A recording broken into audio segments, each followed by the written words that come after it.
மீண்டும் ஒரு இலக்கணத்தோட தொல்காப்பியம். தொல்காப்பியம் என்ற என்ன? இது மெயினாக சொல்கிறது இலக்கண நூல் உண்டு. சரியா? சங்க காலத்துக்கு முன் எழுதப்பட்டன்னு சொல்லிக்கணும். ஆனால் பெரிதாக ஆதாரங்கள் இல்லை. ஆனால் இதை யார் எழுதினார்? தொல்காப்பியர் எழுதினார். அதுக்கும் ஆதாரம் இல்லை. இதில் 3 முக்கிய பிரிவுகள் இருக்குது. அதாவது எழுத்து அதிகாரம். அது எழுத்துன்னா உங்களுக்கு தெரியும் தானே, லெட்டர்ஸ், அதாவது வேர்ட்ஸ். அது அந்த அதைத்தான் மெயினாக கிடக்குது. என்ன மற்றது இந்த சவுண்டோடு சேர்த்து, அதோட சவுண்டும் இருக்கும். மற்றது என்னென்றால் அந்த சொல்லதிகாரம். சொல்லதிகாரம்னா அந்த சொற்கள் எப்படி பிறந்தது, சொற்கள் ஆரம்பத்தில் மனுஷன் பிறக்க சொல் பிறக்கல தானே, எப்படி பிறந்தது, எப்படியா வாக்கிய அமைப்புகள் உண்டு, அதில் சொல்லுது சொல்லதிகாரத்தில். இந்த பொருளதிகாரத்தில் தான் இந்த காதல், சமூகம், வாழ்க்கை. நான் நினைக்கிறேன் அந்த பொருளதிகாரத்தை தான் இந்த திணைகளை பற்றி சொல்லுது. 4 திணைகள், அதாவது குறிஞ்சி, முல்லை, மருதம், நெய்தல், அதையும் அங்கே தான் சொல்லுவது. ஆனால் இது இந்த என்னண்டா ஆரியர், இப்போ எங்களுக்கு அது ஒரு பிரச்சனை இல்லை. ஆரியர் அதுக்கு முதல்ல ஒன்று சொல்லி அதில் ஒரு பிரச்சனை.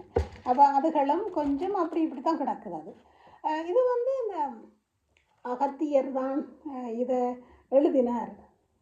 அதுக்கும் சான்றுகள் சிலது தெரியாதான், சிலது இல்லைத்தான். அதாவது இது யாருடைய நூல்களை பின்பற்றினார்? அதாவது பெருசாக யாருடைய நூல்களையும் பின்பற்ற இல்லை. ஆனால் ஐந்திரம் என்று அதை மட்டும் அவர் பின்பற்றினதாக இருக்குது. மற்றது இந்த வேதங்கள் உருவாக்கும் முன் இருந்ததா என்றால் அதுவும் இல்லை. பேர்ந்து தான் வேதங்கள் வந்தது. அந்த மற்றது இந்த வட சொல் இருக்கா? வட சொல் மட்டும் இல்லை, வட திசை சொற்கள் இருக்குது.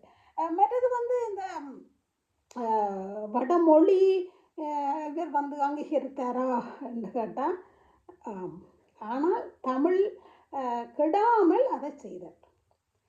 மற்றது அந்த மதம் இருந்ததா, சமயம் இருந்ததா என்றால் இல்லை. ஆனால் தமிழற்ற பண்பாடுகள், கலாச்சாரங்கள் அதுகள் தான் அதில் இருந்தது. மற்றது இந்த என்ன சான்றுகள், என்ன சான்றுகள் இதில் இருக்குது என்றால் நாங்கள் சங்க காலத்தை தான் பார்க்கலாம். மற்றது என்ன சில ஆசிரியர்கள் இந்த உரைநடைகளை பார்க்கலாம்.